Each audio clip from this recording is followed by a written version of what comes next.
live from Channels Television. Reporting tonight, Anne Waodo.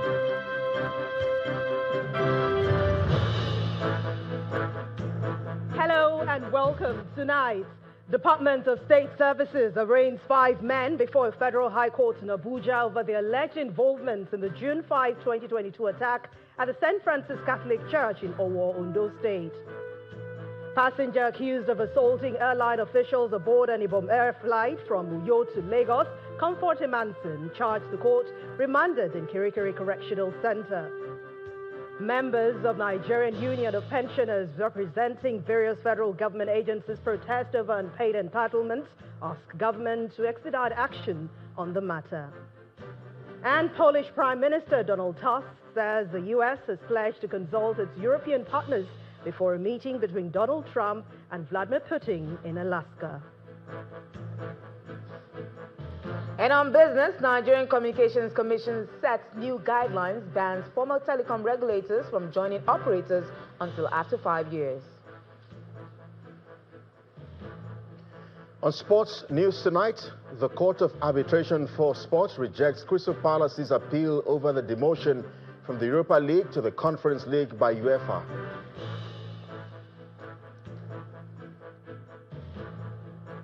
And from the nation's capital, the Joint Task Force of the Federal Capital Territory Administration dismantles illegal structures in and around the UTC market in the Garki area.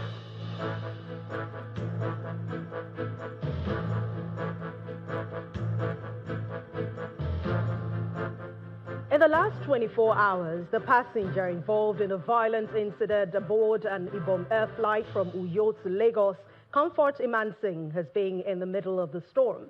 Well, she's now being charged at the Ikeja Magistrate Court and remanded at the Kirikiri Correctional Center right here in Lagos. Mr. Tunde Moshood, who is a special advisor in media and communications to the Minister of Aviation and Aerospace Development, Festus Keyamo, confirmed this development in a post on his official X handle earlier today. And this is coming amid warnings from the Nigerian Civil Aviation Authority that stricter enforcement action will be taken against passengers who engage in disruptive conduct. Meanwhile, in a statement made earlier today, Ibom Air banned Mr. Manson from flying with its airline, while the Airline Operators of Nigeria, AON, imposed a lifetime ban on her.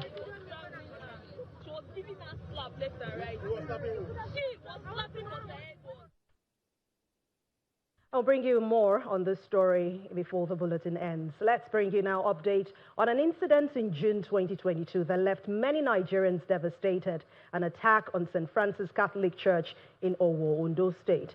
The Department of State Services, the DSS, today arraigned 5 men before a federal high court in Abuja over their alleged involvement in that incident that claimed 40 lives and left over 100 people injured. The suspects, Idris Abdul Malik Omeza, Al-Qasim Idris, Jamiu Abdul Malik, Abdul Halim Idris, and Momo Ituo Abubakar, all appeared before Justice Emeka Nwite, who fixed August the 19th this year for trial, just as he ordered the suspect to be remanded in custody. Although the prosecutor declined speaking on this matter, the defense counsel has applauded the arraignment of these suspects. The courtroom is barely filled as lawyers and litigants await the commencement of the day's proceedings.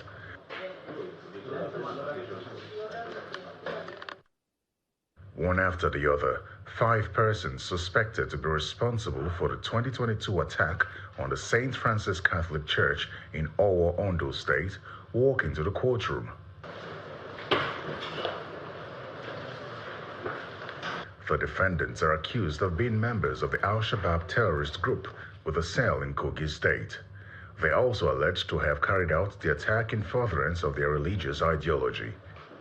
The defendants pleaded not guilty when the charge was read to them by an official of the court, and following their plea, the prosecutor, Callistus Eze, urged the court to order that they be remanded pending trial. Defense lawyer Abdullahi Mohammed, however, prayed the court to order that access be granted to the defendants' families and their lawyers. Ruling on the application, Justice Emeka Nwite fixed the 19th of August for the commencement of trial.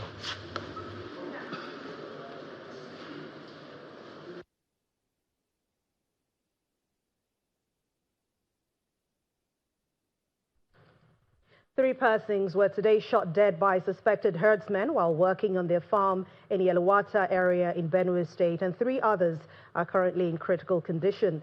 News of the early morning attack got to Yelwata community, leading to protests by women of that community against what they described as the failure of soldiers to respond to attacks on time, leaving the police and youth mobilized to the area to repel the herdsmen. Confirming the incident to Channels Television via telephone conversation, a former special advisor on education in the state, Mr. Matthew Nyam, says that attempts by leaders to persuade the women to vacate the federal highway connecting Benue and Nasarawa failed. In the meantime, the chairman of Guma local government area, Mr. Maurice Ogworo, has confirmed the incident and the protest and has appealed for calm.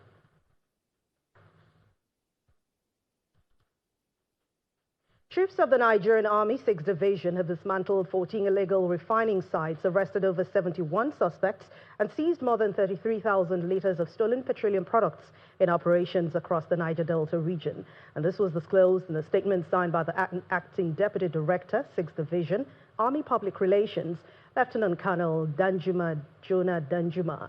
The statement covers joint operations carried out between August the 21st and July the 21st and August the 10th this year. Well, according to the Army, the raids in Rivers, Bayelsa and Delta State targeted criminal networks involved in oil theft, leading to multiple seizures and the destruction of equipment used for illegal refining. The General Officer commanding 6th Division, Major General Emmanuel Eric Emeka, has commended the informants for their support. The statement also assures the Army will continue to sustain the momentum and determination to rid the Niger Delta of oil theft and other crimes. And staying with security matters, this time in Kwara State, where gunmen have struck Babanla community in Ifelodun local government area of the state, killing 5 people, including a police officer. Security forces comprising the Nigerian Army, the police, the DSS operatives, and local vigilantes launched a manhunt for the attackers. The assault forced many residents to flee the neighboring communities for safety. Meanwhile, the Commissioner of Police has now ordered sustained armed patrols, intensified intelligence gathering, and the deployment of specialized tracking teams.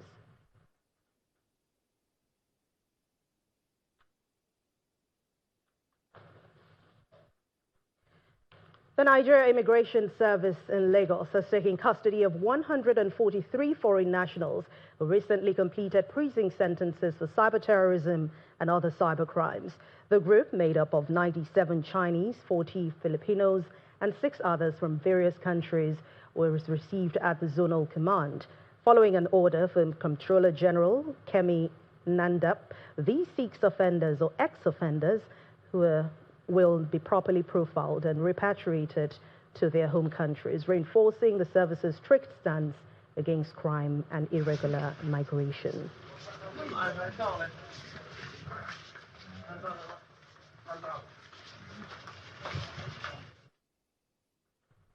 The Nigerian Union of Pensioners, representing various agencies including NITEL, MTEL, FRC and FMW, the Nigeria Railway Corporation, have all staged a protest over alleged unpaid entitlements up to 35 months pension arrears, the non-payment of 35,000 naira palliative and 32,000 naira pension increment.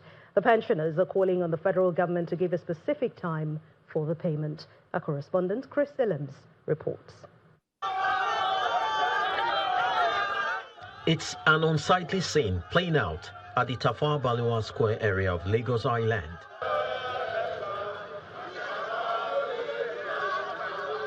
As members of the Nigerian Union of Pensioners, representing various federal establishments, including Federal Radio Corporation of Nigeria, Voice of Nigeria, NEPA, NIPOST, NITEL, Nigeria Railway Corporation, staged a protest over unpaid entitlements.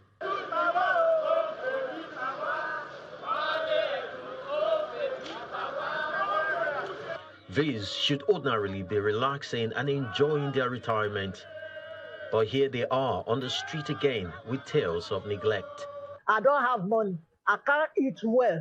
If I eat in the morning till night again, by then I will be seriously hungry. Salary, 17,000. Somebody somewhere is trading with the money and the pensioners are dying. I saw you interviewing an aged woman who is about 100 years old. Now, if that kind of a woman is on the street, they will say she's a witch.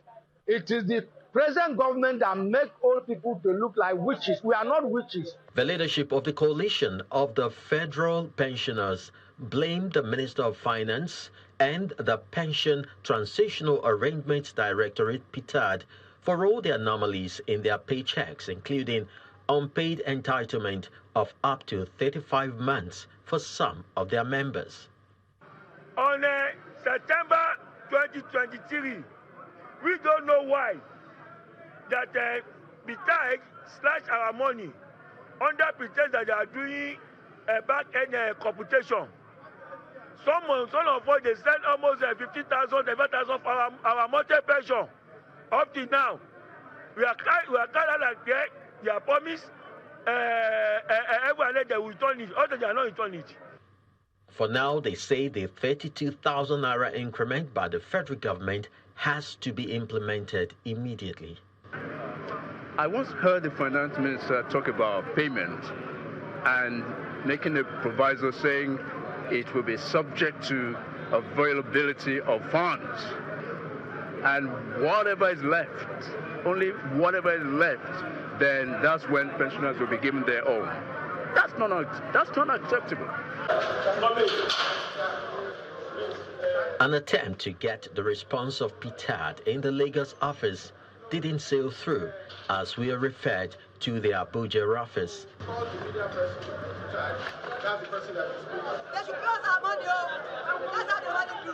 They are stealing the money from the treasury.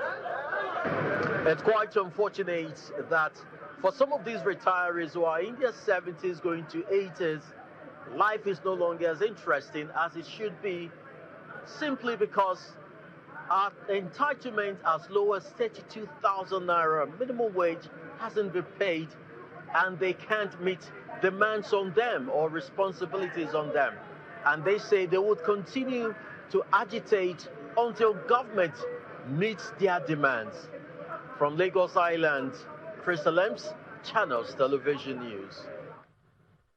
Another set of people who are not very happy are the visually impaired in Lagos under the Disability Monitoring Group by Inner Eye Foundation. They have given the federal government 14 days to reopen the Nigeria Framcraft Center for the Blind, located at Isheri Olofin Alimosho area of Lagos.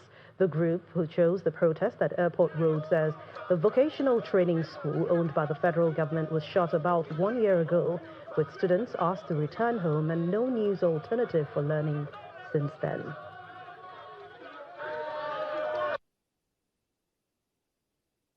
Since last year, 2024, June 6th, last year, 2024, this school was shut down.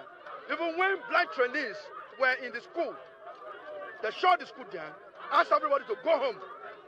And from there to date, the government has not come out to tell us the reason why they closed the school.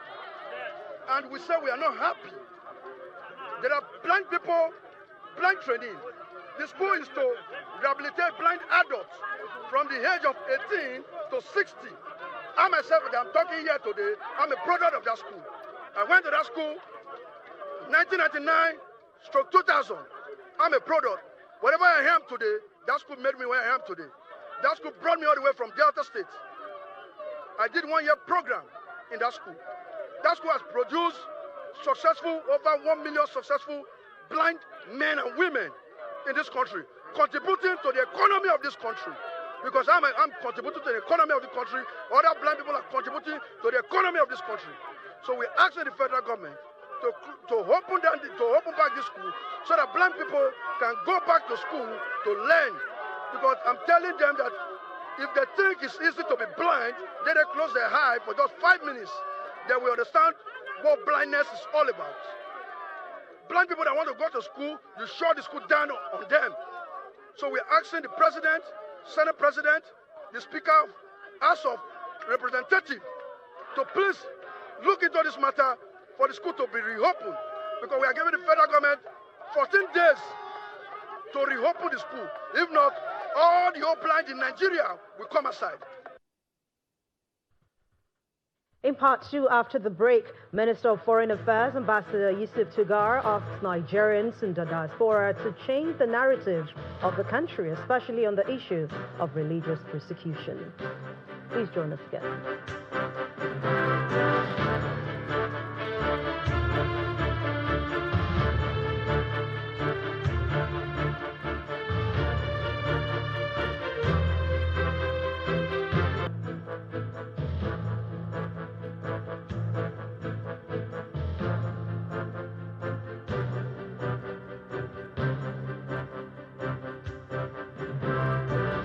Welcome back. If you've just joined us, you're watching the news at 10, broadcasting live from Lagos on Channels Television. A reminder of our main stories. The Department of State Services arraigns 5 men before a federal high court in Abuja over alleged involvement in June 5, 2022 attack at the St. Francis Catholic Church, Owo, in Ondo State. The passenger accused of assaulting airline officials aboard Ibom Air flight from Uyo to Lagos, Comfort Emen, charged to court, remanded in Kirikiri Correctional Center. Members of Nigerian Union of Pensioners representing various federal government agencies protest over unpaid entitlements, ask government to expedite action on the matter. And Polish Prime Minister Donald Tusk says the U.S. has pledged to consult its European partners before a meeting between President Donald Trump and President Vladimir Putin in Alaska.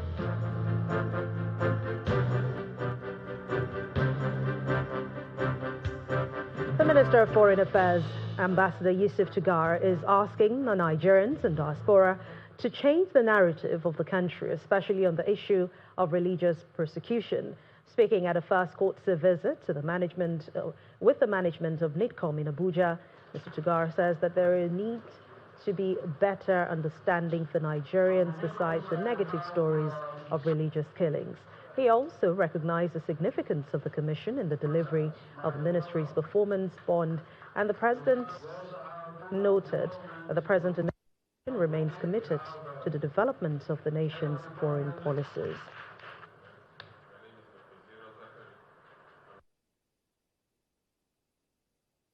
The educated elite, the professionals that are out there that we need to engage with to help project a positive image of Nigeria.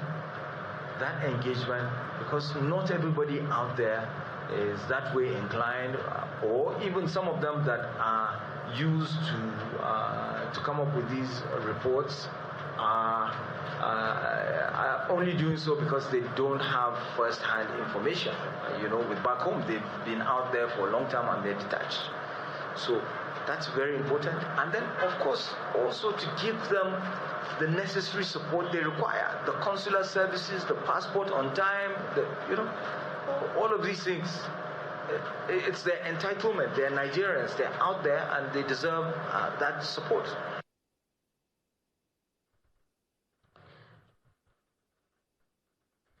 And ahead of the August 16th senatorial by-elections in Anambra South Senatorial Zone of Anambra State, the All Progressives Grand Alliance, APGA, is campaigning massively for its senatorial candidate, Mr. Emmanuel Nwachukwu, leading the campaign in 4 local government areas in Nnewi North, Agwata, Orumba South, and Orumba North in Anambra State. The governor, Professor Chukwuma Soludo, insists on providing progressive leadership and delivering on the trust the people have placed in him. He pushes for transparent polls in the senatorial election, noting that APGA will sweep the whole 118 wards in Anambra South Senatorial Zone.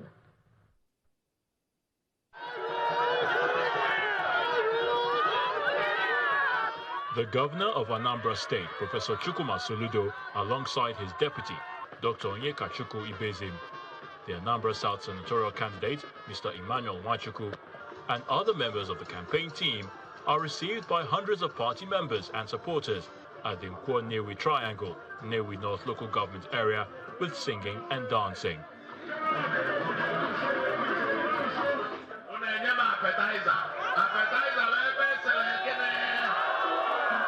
The governor then presents the senatorial candidates to the Nnewi North supporters, insisting that the people's will must prevail in the by-election.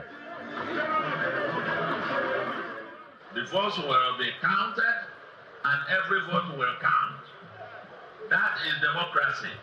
APUGA wants all votes to be counted, wants nothing but the people's will to prevail. Nothing but the people's will to prevail. And here in Nnewi, we are confident that once the votes are counted, APUGA will win landslide. No question about it. Next, the campaign team moves to Agwata to engage the people, spreading the good news of APGA. The reception here is impressive, as encomiums flow for the governor, as well as assurances of support for the senatorial candidate. Solution governor, we are proud of you. You are a great son. You've not let us down. And we are promising you that come 16th of this month, that will not disappoint you. We will deliver. We are welcoming our own son, his deputy, and the incoming distinguished senator. What I'm assuring you is that we are assuring you that we are going to have victory in the 342 polling units we have in Agwata, in all the 20 wards.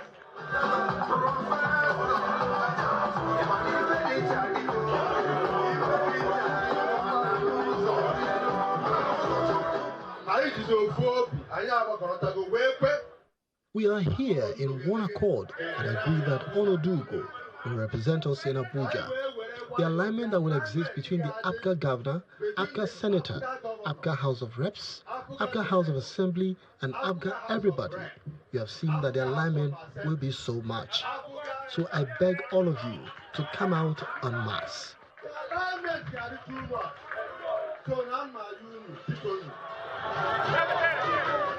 In Urumba South local government area, Umunze, the people pledged their full support for Emmanuel Nwachukwu's senatorial bid. For the people of Urumba North, APGA remains the best choice, and they show it in their solidarity and massive mobilization at the local government field, Ajali.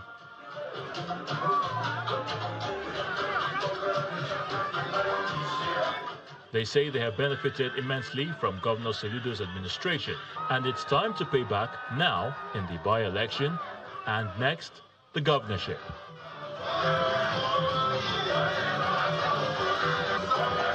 The by-election is occasioned by the death of Senator Ifeanyi Ubah, and the APGA candidate, Emmanuel Nwachukwu, is working hard to replace him in the Red Chamber at the National Assembly.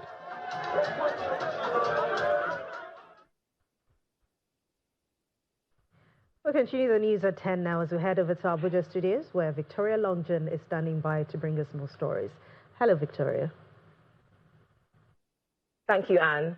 The Joint Task Force of the Federal Capital Territory Administration has dismantled and cleared illegal structures in and around the UTC market in the Gariki area of the nation's capital. According to the FCTA's Director, Development Control Department, Mr. Mukhtar Galadima, the UTC market has been listed by the administration as a dark spot and criminal hideout. He added that the FCTA will take possession of the property as it is originally a transit corridor in the Abuja Master Plan. The raid tagged Operation Sweep FCT as part of ongoing efforts by the FCT administration to rid the city of criminality. The UTC is one of the areas that has been listed as a hot spot or dark spot. And then today, while coming here, we noticed a kind of refuse dump that has been left untended. So as part of city sanitation, we have to clear that side first before coming to the main area where the hoodlums are. And on getting here, we have seen what is really disturbing and alarming. So something serious has to be done. That's why we're here now. Immediately after clearance, not that we are going forever, we'll come back, mop up, and then make sure that, as I said earlier on, we are going to put the place into a use that is friendly to transportation activities of the federal capital city. In the master plan of Abuja, and particularly the land use plan for Phase 1 and Garki district, this is part of the transitway corridor. It's a system that runs across the city, from here up to behind the AMAC Ministry of Defense, going towards, behind Fraser Suit, up to, Zone 3. And the federal government, through the Universal Basic Education Commission, UBEC, is collaborating with the Korean government to scale up the number of smart schools across the country as the pilot phase of the Smart Education Project comes to an end. The Smart Schools project aims to improve teaching and learning outcomes in classrooms and increase the pupils' interest in science, technology, engineering, and mathematics. The pilot phase of the project established 6 smart schools in 6 states, namely Kano, Cross River, Bauchi, Ekiti, Nasarawa, and the Federal Capital Territory. Officials of the Federal Ministry of Education, Universal Basic Education Commission, and representatives of the Government of Korea are attending the closing ceremony of the Smart Schools project in Abuja. The project, which started in 2021, targets primary school pupils and junior secondary school students to stimulate interests in basic sciences and expose them to digital learning realities. This project was never just about technology. It was about preparing teachers and learners for the future. In Korea, we've long believed that education is the engine of national development, and that digital technology is a bridge to opportunity. By integrating smart classrooms, digital content, and pedagogical training, we now see thousands of Nigerian teachers and students embracing digital learning with confidence. The Smart Schools project has been implemented in 6 pilot states, namely Kano, Cross River, Bauchi, Ekiti, Nasarawa, and the Federal Capital Territory, and the government wants it replicated across the country. We want our education managers from the schools to education to appreciate that. Let us interrogate this as a proof of concept in understanding what are those things that can be replicated. Like Oliver Twist, we will ask for more partnership from you, COICA. We will ask for more scaling up of the smart school model in terms of introducing technology in the basic education within the Nigeria system. Beyond training in digital education, the project also helps to strengthen bilateral cooperation between the 2 countries. So far, I can tell you that in the last 5 years of working the project, we've been able to achieve improved learning outcomes in the classrooms. Based on the evaluations that we've carried out, doing school comparison, we're able to see that students from the smart schools we have performed better, especially in mathematics and science subjects. Korea as well as Nigeria became much more closer. That's why, actually, this project is supposed to end the end of December this year. But now it is August because our country recognized the real value of the first phase of the project here. As the first phase of the Smart Schools project ends, many hope that the outcomes will be replicated to enhance digital learning in schools across Nigeria. Now, still ahead on the news at 10, Nigerian Communications Commission rolls out new guidelines, bans former telecom regulators from joining operators until after 5 years. That's on Business News. Join us again.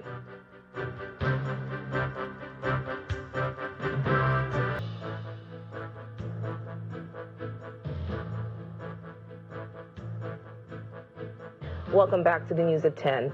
The coordinating Minister of Health and Social Welfare, Professor Ali Pate, says the Bola Tinubu administration remains committed to ending HIV and AIDS, tuberculosis and malaria in Nigeria by developing a sustainable pathway to self-reliance in financing essential health services.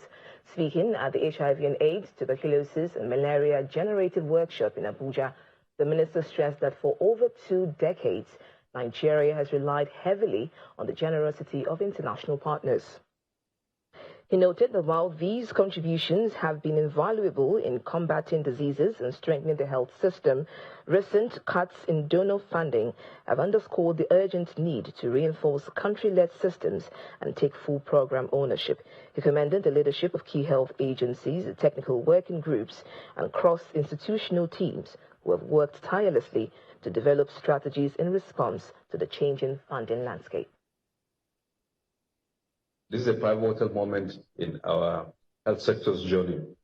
It is about safeguarding the lives of our people. It's also about raising our head high as Nigerians, respecting our own sovereignty, taking our responsibility, appreciating our sovereignty, while extending our hands also to partners who respect us. Our task is very complex, but it demands also at the same time very candid discussions between us. I urge all of you to deploy yourselves so that we come out with a roadmap, not only the what, but the how and the when for those questions. And so you lay those out in the objectives. And together we can move further in the spectrum from independence to self-reliance, and we can build a system that is robust, resilient, and truly responsive to the needs of our people. And the Adamawa state government has distributed relief materials to about 4,000 households affected by the recent flash flood that devastated some communities in the state. The deputy governor of Adamawa State, Professor Kaletapwa Barauta George, is heading the state government's team, accompanied by heads of security outfits in the state, for the distribution of relief materials to victims of the flood in the affected communities. The recent flash flood caused by heavy downpour that occurred in Yola South local government area of Adamawa State destroyed houses, submerged farmlands, and rendered many people homeless. According to the National Emergency Management Agency, 29 lives have been lost to the incident. Flooded communities, destroyed houses, submerged farmlands, and people wading through the flood water. A victim describes the flood as unexpected. All of a sudden, we saw a gush of water coming into people's houses and all that. So we were like, what is happening? You opening your door as if water is going to, so you just have to stay back. Then the kids, they had to put them on top of tables and put them on, everything was just picked up, put on top of table for you to be able to protect your kids.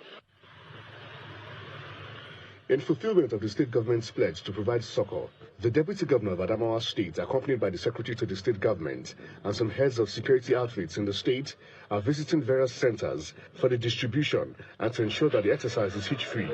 They arrive at the Ali Mustafa College, Yola, one of the centers set up for the distribution.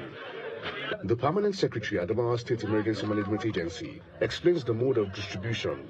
We have distributed tokens to each of those households, which they will present before we now give them the items. The Deputy Governor commences the symbolic distribution of the relief materials, assisted by the State Emergency Management Agency and NEMA. She commends the First Lady, Senator Tinubu, NEMA and other agencies for their assistance, but warns beneficiaries against diversion or shady deals.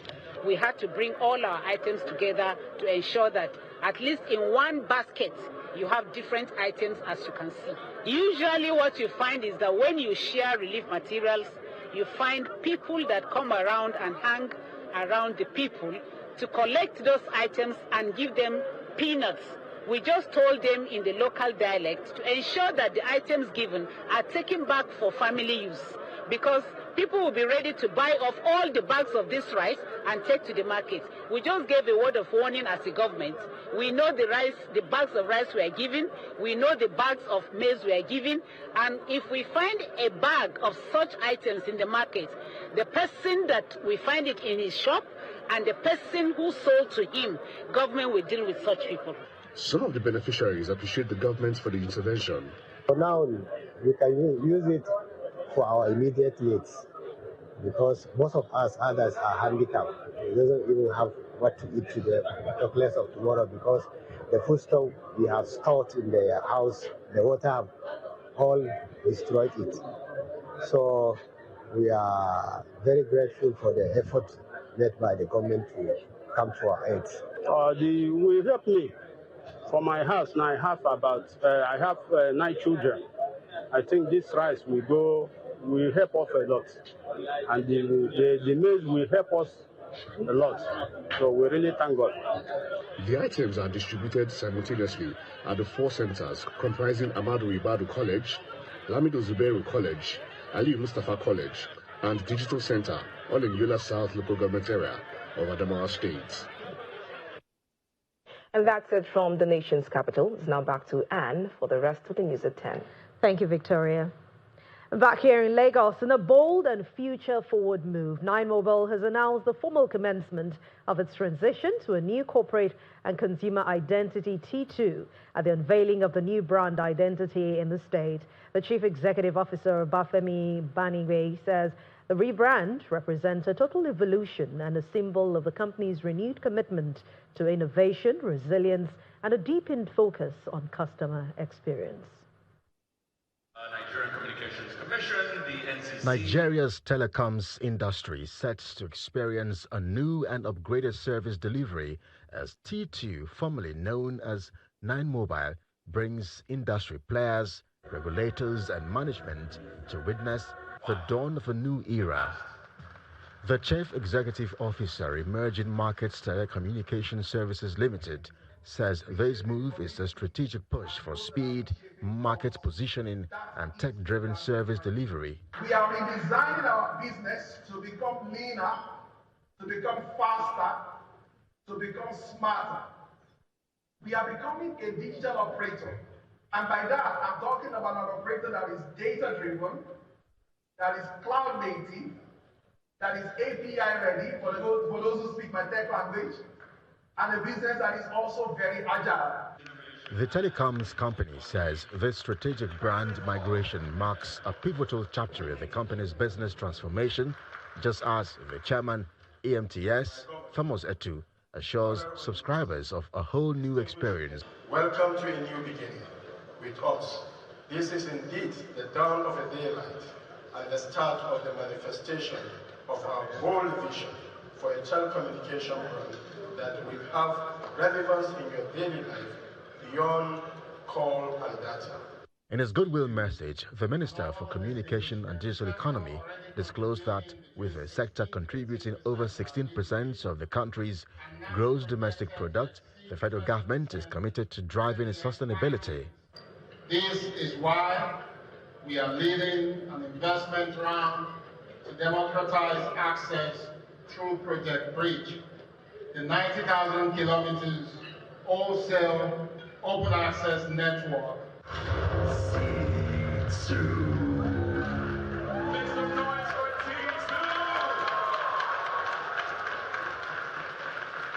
Following the successful rebranding, bringing on board T2, the stage is now set for a renewed landscape in Nigeria's telecom sector. We see ourselves as the enabler of the creative and the innovative economy, and that is the niche that we are playing at. So we're not just a telecom company, we are your digital lifestyle partner. That is what we want to evolve to be. The company says the transition to the T2 identity will be rolled out in phases to ensure uninterrupted service anchored on 4 pillars: speed, smart living, digital lifestyle, and trust, ultimately positioning itself as a bridge between connectivity and impact. To take us through more stories in the world of business, Will Ibong is standing by.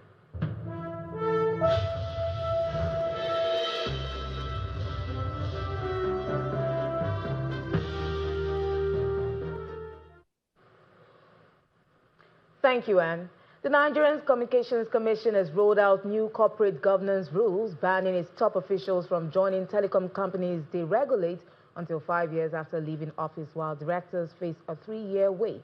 Now, the rules also ban telecom board chairmen from holding executive roles, limit ex-directors from becoming CEOs for 5 years, and cap family representation to 2 per board. NCC says the policy will strengthen transparency, ethics, and innovation across licensed telecoms companies. Now, the World Bank has approved $300 million for a new project to improve services and economic opportunities for about 1.3 million internally displaced persons and their host communities in northern Nigeria. In a statement, the bank said the solutions for the internally displaced and host communities project SOLID will help displaced people move from relying on aid to becoming self-reliant.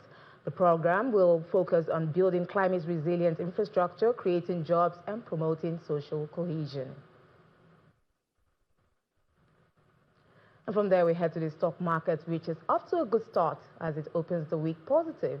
John Mekwa tells us more.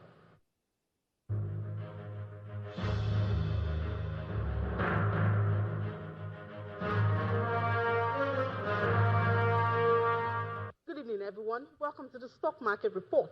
We are back today at the NGX, and it's a recovery for the market. Not only that, Boa Foods made the news today. Today, it overtook how many companies and became the most valuable company on the NGX.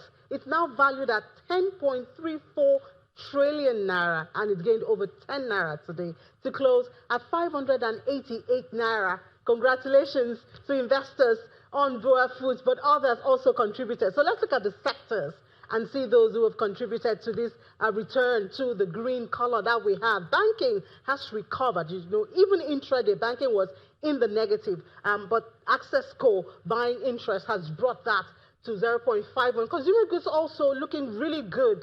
Boa Foods, you know, made the news, so of course that's a major driver there. Insurance. Well, I think a lot of investors will be so happy with President Bola Tinubu after that new insurance law. We've seen everybody going there, and today, this is what we have. Almost 10% increase on insurance sector. A lot of investors are flocking there, and it seems it hasn't come to an end yet. So as we would expect, the market closes in the green today, 0.13%.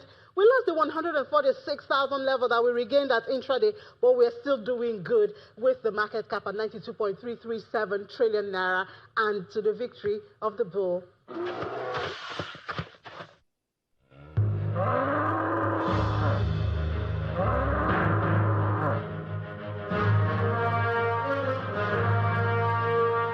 Thank you, Inez. A victory for the bull, and it's definitely congratulations for investors in Boa Foods. But let's see the closing numbers for other major equities around the world.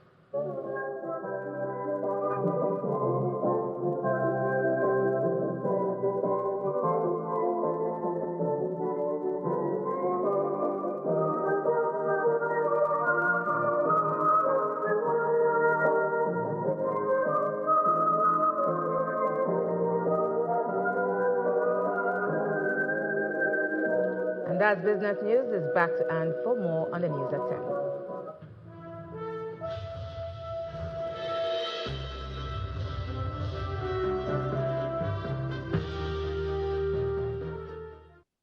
Thank you, Will. Let's now join Simon Puse for the international news and around the world in 5 from our London studios. Good evening and welcome to the Channel Studios here in London with your international news around the world in 5. Poland's Prime Minister Donald Tusk says the US has pledged to consult its European partners before this Friday's meeting between Donald Trump and Vladimir Putin in Alaska. He also said that Ukraine must be part of any discussions on ending the war, warning that Moscow must be aware that the West does not accept Russian demands that would involve Ukraine giving up territory. Australia will recognise a Palestinian state at the UN General Assembly in September, following similar moves by the UK, France and Canada. That's according to Anthony Albanese. Mr. Albanese said Australia received commitments from the Palestinian Authority, including to demilitarise, hold general elections and continue to recognise Israel's right to exist.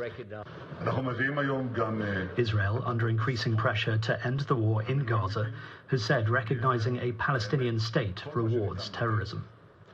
Australia is making this statement today following our Cabinet meeting as part of a coordinated global effort building momentum for a two-state solution.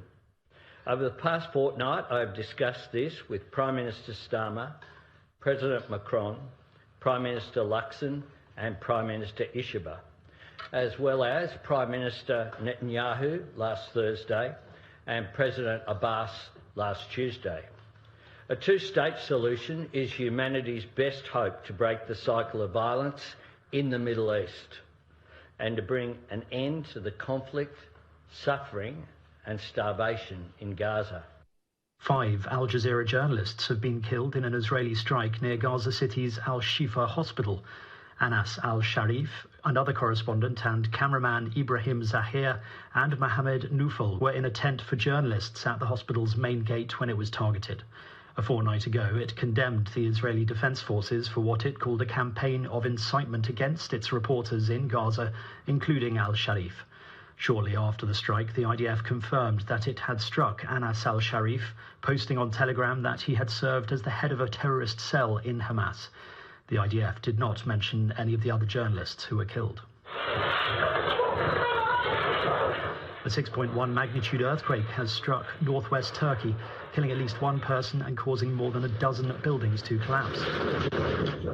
At least 29 people were injured when the quake hit Balıkesir province at around 7:53 in the evening on Sunday. It was powerful enough to be felt in several provinces and Turkey's biggest city, Istanbul, around 125 miles to the north. Police have said a shooting at a nightclub in Ecuador killed 8 people and injured 3 others. Authorities were called to the Santa Lucia property in the early hours of Sunday morning, where they found 7 people already deceased after a gunman opened fire. An 8th person later died in hospital.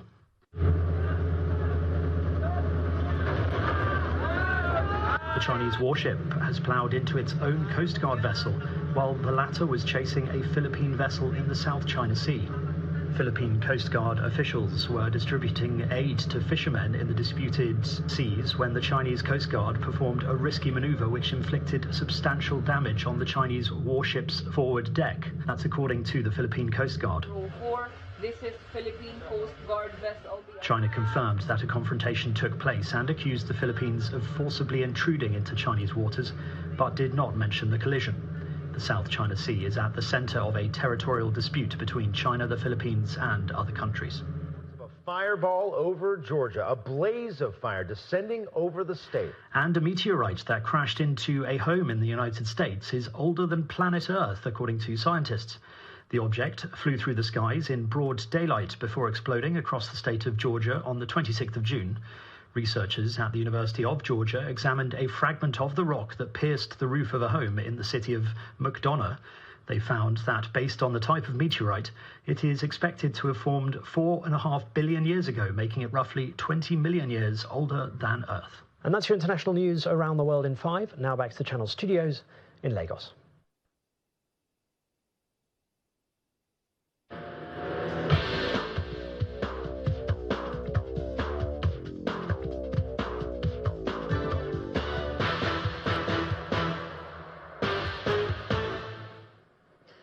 Many thanks indeed, Simon, and welcome to Sports News. Super Eagles midfielder Wilfred Ndidi has given his reasons why he decided to join Turkish side Besiktas ahead of several other options.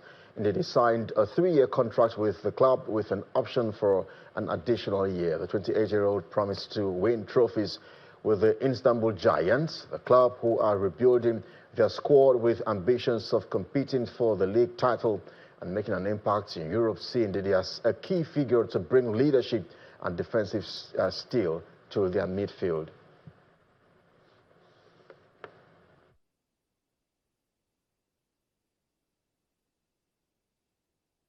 Besiktas is a big team in the country, and then I really wanted to be here because I wanted to try new environments, new people, new league. So, and then when I saw the offers from Besiktas, I was really amazed, and then I was keen to come into here. My biggest goal now is for us to win as much game as we can, and these games will actually give us a trophy and take us high up there. So I feel like this is a great opportunity for me to be part of the team and for us to win more games.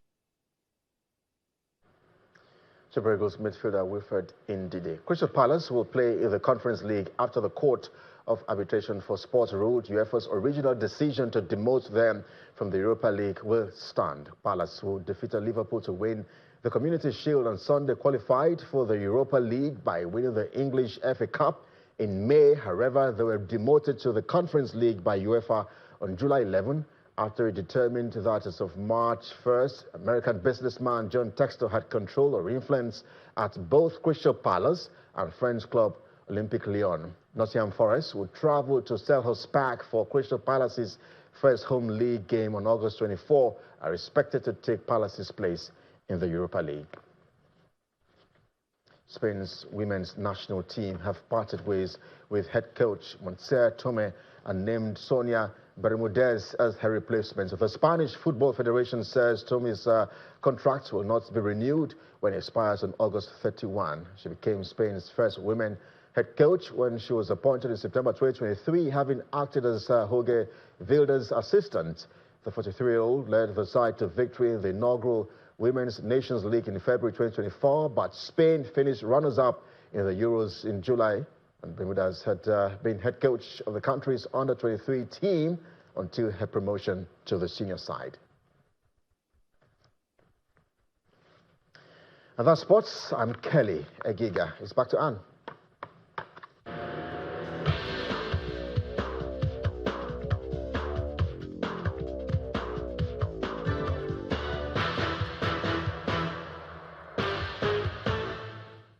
Thank you, Kelly. And the main news again.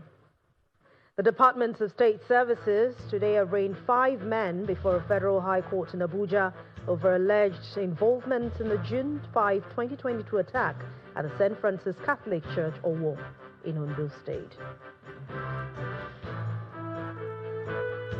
And that's the news at 10 tonight. Thank you so much for watching. I'm Anne Nwawadu. Good night and stay safe.